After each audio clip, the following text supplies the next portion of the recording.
Welcome to another video on the Inside Spurs channel. I'm Andy, your host, and in this video we are talking Romero, but we're not talking Inter Milan.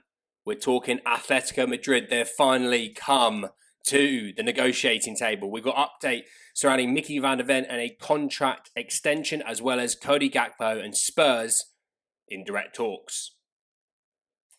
Let's jump in and let's talk ourselves. And I'm going to start with the Mickey van der Ven news. Sizzy saying that Mickey van der Ven is close to agreeing a new long-term contract at Tottenham. And I think with this one, just really quickly, he clearly hated Thomas Frank. He wasn't alone. I actually don't know anyone that did like Thomas Frank, thinking about it.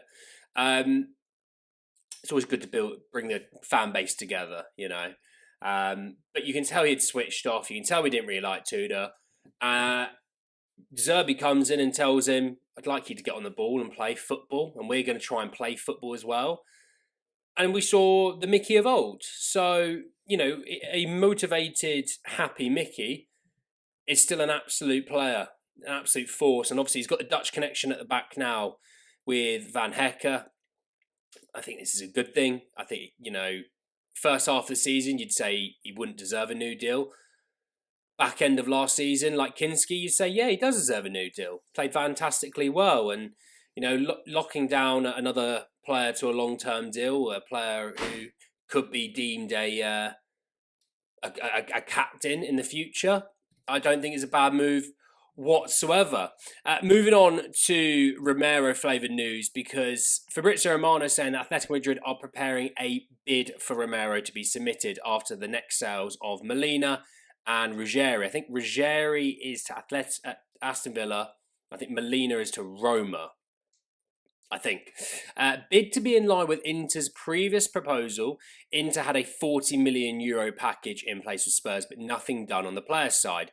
Simeone wants Romero, as Marca also reported.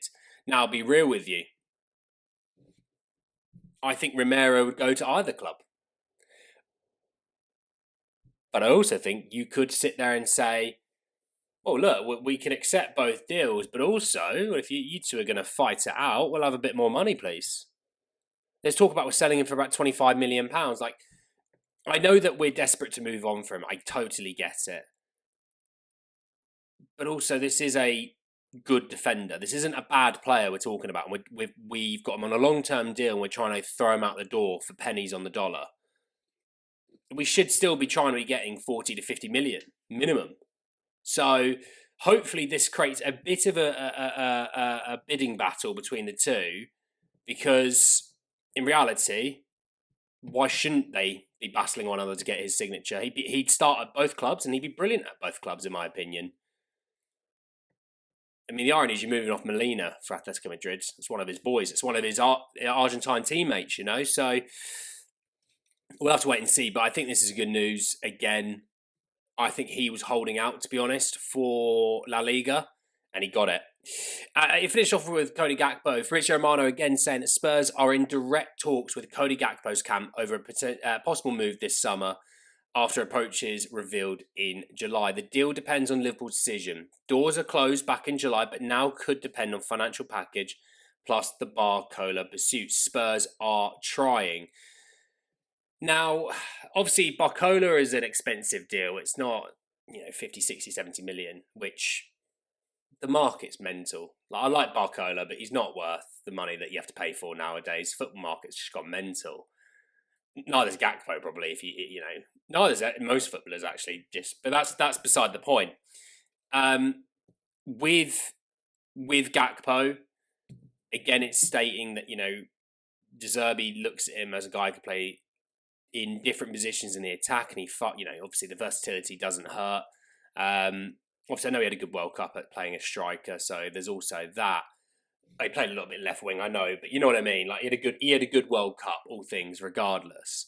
So look, if De Zerbi wants him, we've got to back it. It isn't one player just because you like him. We should give De Zerbi who he wants, and then we don't like this player. I don't want him. Don't give De Zerbi who he wants.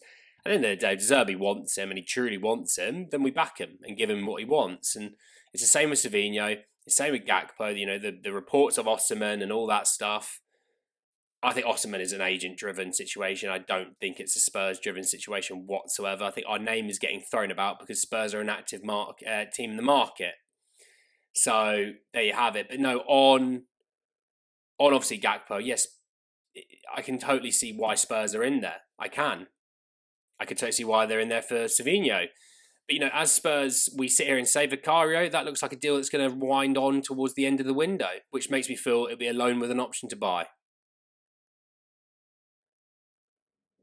Italy's number 2, loan with an option to buy. It's a weird one. We've done well with certain players leaving, but we've done so poorly with other players. The fact we're getting so little on Romero, so little for Vicario, does make me a little bit perplexed, to be honest. But we'll see. Let me know your thoughts down below. Obviously, on Gakpo, on Romero with Atletico Madrid, on Mickey van der Ven's new long-term contract. And I'll speak to you all very soon to talk more about Tottenham. Take care. Peace.